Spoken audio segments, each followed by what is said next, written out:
All right, thank you, Oz. Making jokes about kidnapping, probably not safe, but there we go. I'm right there with you. I don't get nearly enough exercise either. That's how I maintain this shape. But I do go to the rec center. It feels kind of like going to the gym. I'm able to tell myself I'm going to the gym, feel better about myself. The problem is my smartwatch knows, like it's calling me out. I'll be sitting there and in my mind I'm working out, and my smartwatch is just like, are you in the lazy river again, you fat bastard? Yeah, I am. We're not counting this as swimming. Can we count it as walking? All right, we'll count it as walking. We'll give you walking. Got to get something in, right? So, now I got a weird question for everyone. This will be especially weird in Utah, but I'm kind of curious. When you guys go to get like a prescription filled or something like that, do you guys instinctively wonder what the street value on your medications are? Or is that just a me thing? You know? I'm just wondering because I actually, I work in the nursing field as a CNA, and one of my patients actually is on pain meds. They were telling me how much their pain meds cost. And for whatever reason, my brain switched over, and I immediately realized, wow, that's actually about the same price or more expensive than you would pay getting them from a dealer. Which I thought was a weird thing to think. Probably says a lot about me. We've all about our history, right? But I think it says a lot about our healthcare system in this country too, right? The fact that you can go get your meds for cheaper from your local neighborhood drug dealer than you can from your pharmacist. And I'm just wondering what that's going to look like in the future. We're going to have folks out there depressed, right? Doing favors for Prozac, right?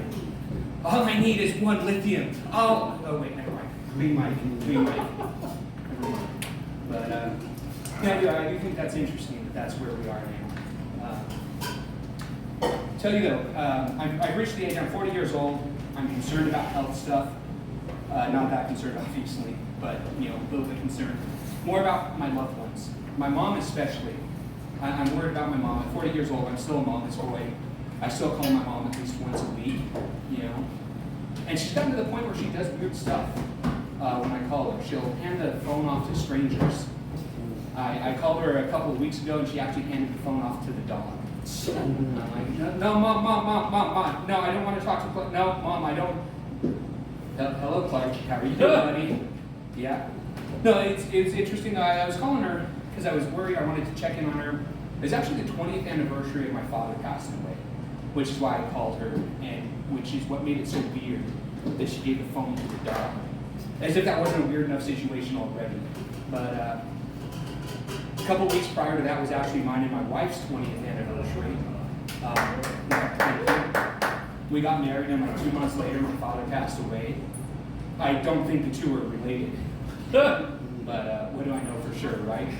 But I do love being married. My wife's awesome. She's normally here supporting me doing stand-up. Tonight she's not because she had literally anything else to do. But it's been great. It's been great being married for these 20 years. It's nice having someone there by my side, loving me, helping me use the carpool lane legally. That's been kind of nice. But no, I've reached the point in my life though where I'm not gonna mess it up. My wife and I, we've reached 20 years. We're in it for the long haul because I'm not going on the dating scene again. I refuse to. I'm not going back to the gym. I'm not working out. I'm not giving up pizza. I'm not doing it. Pizza's an interesting one. That's the thing we fight about. I'll tell you, when you do get married, be sure to marry someone who feels the same way about food as you do.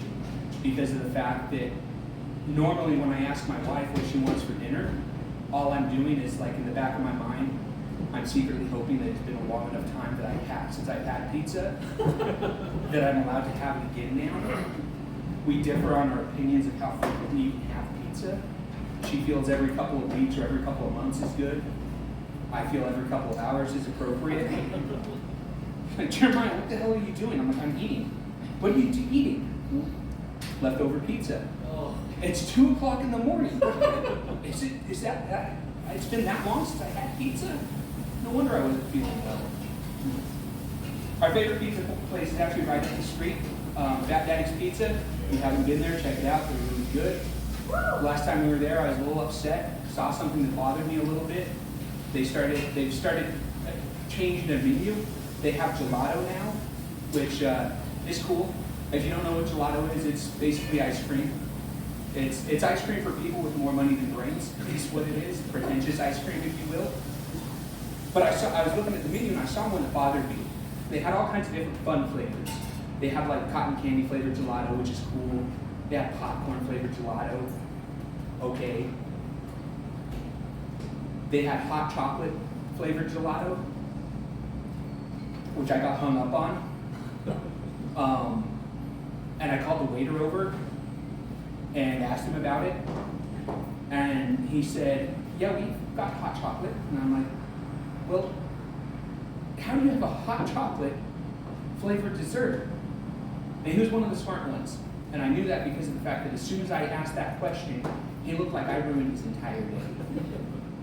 Anyways, I'm Jeremiah. You guys, thanks so much for coming out. You guys have a great night.